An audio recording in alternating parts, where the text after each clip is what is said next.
পৃথিবীর মানচিত্রের একদম উত্তর প্রান্তে এমন একটি দেশ আছে যাকে বলা হয় প্রকৃতির নিজ হাতে আঁকা এক ক্যানভাস। এটি এমন এক ভূমি যেখানে সমুদ্র এসে আছড়ে পড়ে বিশাল পাহাড়ের বুকে, যেখানে আকাশ মাঝরাতে সূর্যের আলোয় জেগে থাকে, আর যেখানে শীতের দীর্ঘ অন্ধকার আকাশে চলে অপার্থিব আলোর নৃত্য। স্বাগতম নরওয়েতে। এটি কেবল একটি ভূখণ্ড নয়, এটি প্রকৃতির এক মহাকাব্যিক উপাখ্যান। আজ আমরা কোনো সাধারণ ভ্রমণের গল্প শুনব না, বরং প্রত্যক্ষ করব ফিয়র্ডের গভীরতা থেকে সুদূর উত্তর মেরুর আর্কটিক সীমান্ত পর্যন্ত বিস্তৃত এক বিস্ময়কর জগৎকে।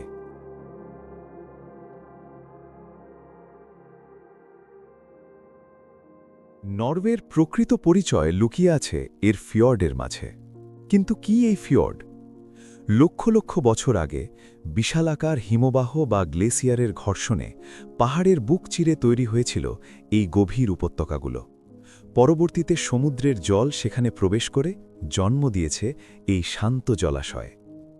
তাকিয়ে দেখুন গেরাইঞ্জার ফিয়র্ডের দিকে। এটি কেবল ইউনেস্কো হেরিটেজ নয়, এটি পৃথিবীর অন্যতম সুন্দর স্থান। এখানকার খাড়া পাহাড়গুলো প্রায় 1000 মিটার উঁচু, যা সরাসরি মিশে গেছে সমুদ্রের নীল জলে। পাহাড়ের গা ঘেঁষে নেমে আসা 7 সিস্টার্স ঝর্ণা যেন কোনো রূপকথার জলপ্রপাত। এখানকার নিস্তব্ধতা এতটাই গভীর যে আপনি আপনার নিজের হৃৎস্পন্দন শুনতে পাবেন। 1000 বছর ধরে এই ফিয়র্ডগুলোই নরওয়ের আদিম সৌন্দর্যকে আগলে রেখেছে।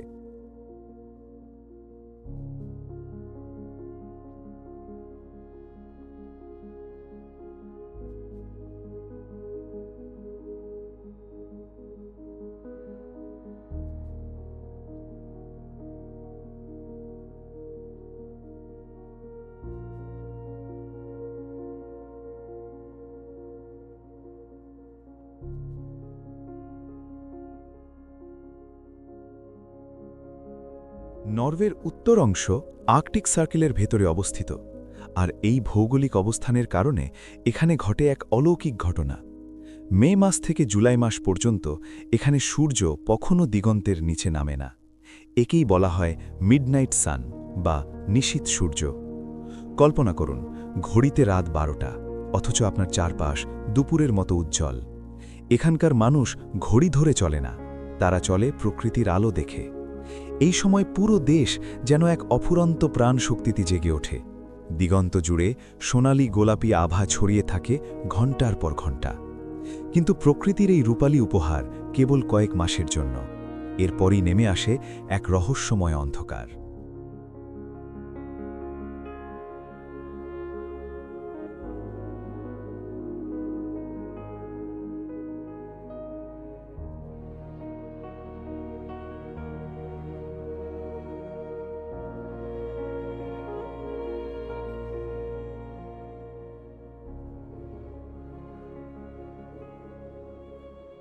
আটলান্টিক মহাসাগরের উত্তাল ঢেউ আর শান্ত পাহাড়ের এক অদ্ভুত মিলনস্থল হল লোফোটেন আইল্যান্ডস। নীল সমুদ্রের বুক থেকে হঠাৎ জেগে ওঠা তীক্ষ্ণ পাহাড়ের চূড়াগুলো এই দ্বীপপুঞ্জকে করে তুলেছে অনন্য।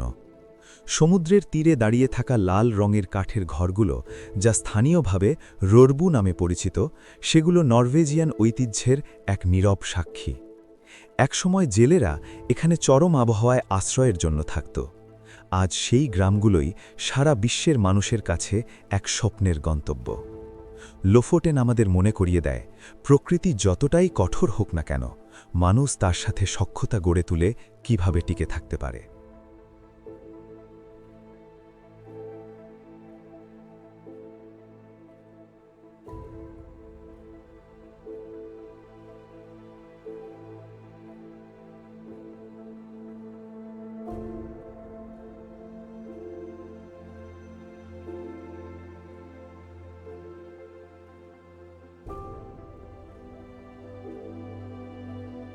নরওয়ের সৌন্দর্য কেবল এর পাহাড়ে নয়, এর প্রাণের স্পন্দনেও।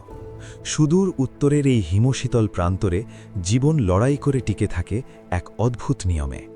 সোয়ালবার্ডের বরফে ঢাকা প্রান্তরে রাজত্ব করে মেরু ভাল্লুক, যাদের বলা হয় আর্কটিকের রাজা।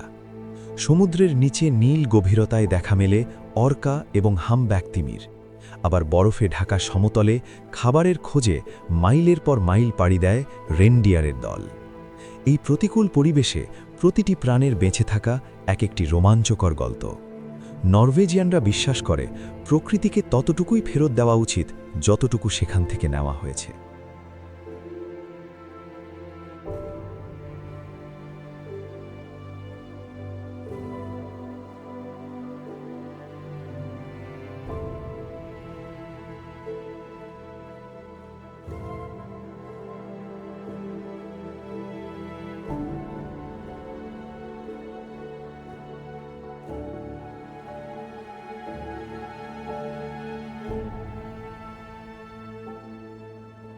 যখন শীতের দীর্ঘ রাত নরওয়েকে গ্রাস করে, তখনই শুরু হয় প্রকৃতির সবচেয়ে বড় জাদুকরী প্রদর্শনী, অরোরা বোরিয়ালিস বা উত্তরের আলো।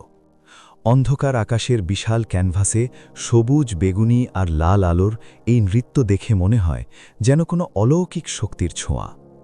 সূর্যের চার্জিত কণা যখন পৃথিবীর বায়ুমণ্ডলের গ্যাসের সাথে সংঘর্ষ ঘটায়, তখনই জন্ম নেয় এই স্বর্গীয় আলো। প্রাচীনকালে মানুষ মনে করত এগুলি দেবতাদের আত্মা। আজও এই দৃশ্য দেখার পর জীবনের প্রতি মানুষের দৃষ্টিভঙ্গি বদলে যায়।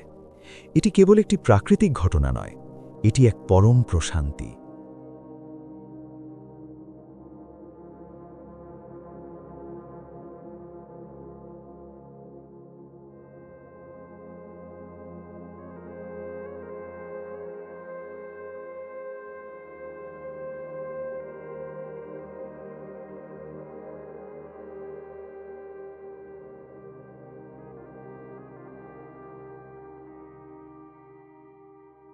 নরওয়ের এই প্রকৃতি আমাদের মনে করিয়ে দেয় এই পৃথিবী কতটা সুন্দর এবং একই সাথে ভঙ্গুর। বিশাল ফিয়র্ডের নিস্তব্ধতা থেকে উত্তরের আলোর রহস্যময়তা, সবই যেন প্রকৃতির এক একটি ডাক। প্রকৃতি আমাদের কেবল সম্পদ দেয় না, আমাদের অস্তিত্বকেও অর্থবহ করে তোলে। যদি এই তথ্যচিত্রটি আপনার মনে প্রকৃতির প্রতি সামান্যতম ভালোবাসা তৈরি করে, তাহলেই আমাদের এই প্রচেষ্টা সার্থক। ভিডিওটি ভালো লাগলে একটি লাইক দিন, আর পৃথিবীর এমন আরও অনেক অজানাকে জানতে আমাদের এই যাত্রায় যুক্ত হতে পারেন সাবস্ক্রাইব করে। প্রকৃতির বিস্ময় নিয়ে শীঘ্রই দেখা হবে অন্য কোনো নতুন প্রান্তে। ততক্ষণ পর্যন্ত ভালো থাকুন, প্রকৃতিকে ভালোবাসুন।